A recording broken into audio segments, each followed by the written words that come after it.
তো hello guys welcome to my new blog. কি বল? Hello guys my new blog. তো এই দেখো এখানে আমাদের গণেশ ঠাকুর বানানো হয়েছে।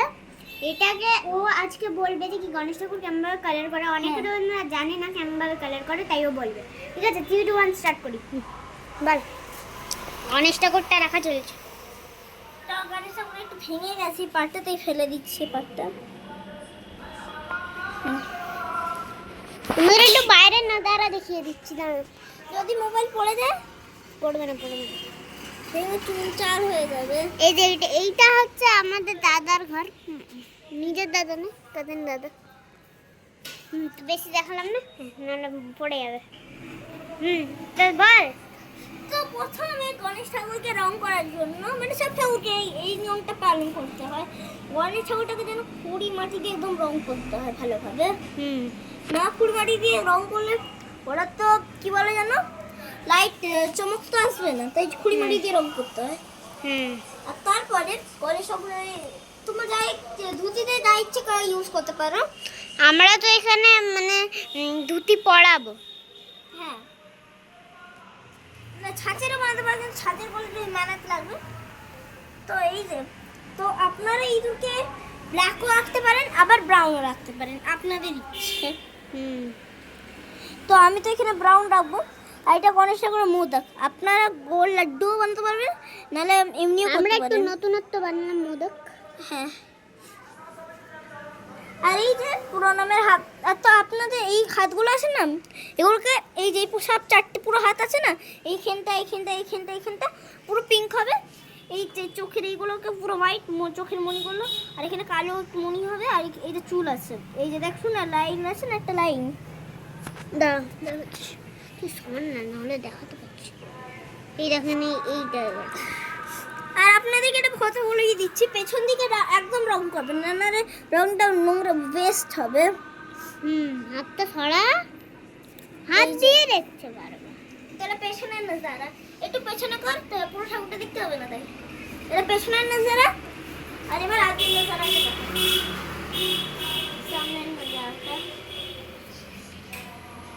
আপনারা হয়তো লাইটের জন্য দেখতে পাচ্ছেন না। দাঁড়া, আপনাদেরকে নিখুঁতভাবে দেখাচ্ছি। এটা পা, এটা ইঁদুর, এটা 4টে হাত, আর এটা আমাদের গণেশ ঠাকুরের পিস। কালার হলে আরো সুন্দর লাগবে, মানে ভালোভাবে এর মতন বোঝা যাবে। হ্যাঁ, মানে এইটা এই যে চোখগুলো বোঝা যাচ্ছে না, চুলটাও বোঝা যাচ্ছে না, কলে করলে বোঝা যাবে। আর আমার মতনও বোঝা যাবে। এই যে আমার যেমন পুরো জায়গায় কালার করা আছে, ঠাকুর কালার দিয়েছে ওরকম। আর এরা যেমন এখানে কালার দেওয়া আছে ওরকম। তো আপনারা বলে যে মাল্টি কালারের গণেশ ঠাকুর বানাতে পারেন, নাহলে এমনিও গণেশ ঠাকুর বানাতে পারেন। তো আমি তো এখানে স্কিন কালার ইউজ করবো গণেশ ঠাকুর করার জন্য। তো গণেশ ঠাকুরের এই যে এখানে দন্তায় বলে না গণেশ ঠাকুরকে, তো এই যে এটা ভেতরগুলো, এই যে এই গণেশ ঠাকুরটার মুখ, এইগুলো পাটা এতটা দূর অব্দি পুরো হোয়াইট কালার হবে। তারা দেখাচ্ছে আপনাদেরকে, লাইন মেরে দিই, এতটা আর এতটা অবধি পুরো হোয়াইট কালার হবে গণেশ ঠাকুরের। দেখো, মানে এতটা হবে, আমি ভুল করে ওইখানটা মার্ক করে দিলাম, এতটা হবে। দেখি এই যে এই পাটা এতটা, তোমরা যদি বসা বানাও, আর এই পাটা এতটা, ঠিক আছে? হ্যাঁ, দাঁড়ালে বানালে ওই ইজি হবে, আর না ইজি হবে না, মানে বসে বানালেই ভালো হবে। এটা গণেশ ঠাকুরের চুন।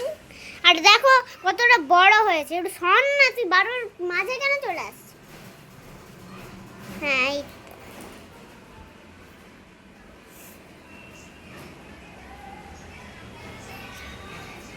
গণেশ ঠাকুরের ইঁদুরটা আছে না, একটু ভুক্কার আছে, তাই হাঁ করে আছে, কখন গণেশ ঠাকুর মোদক দেবে। সেটাও আবার গণেশ ঠাকুরের বগলে না, ওটা কোমরে।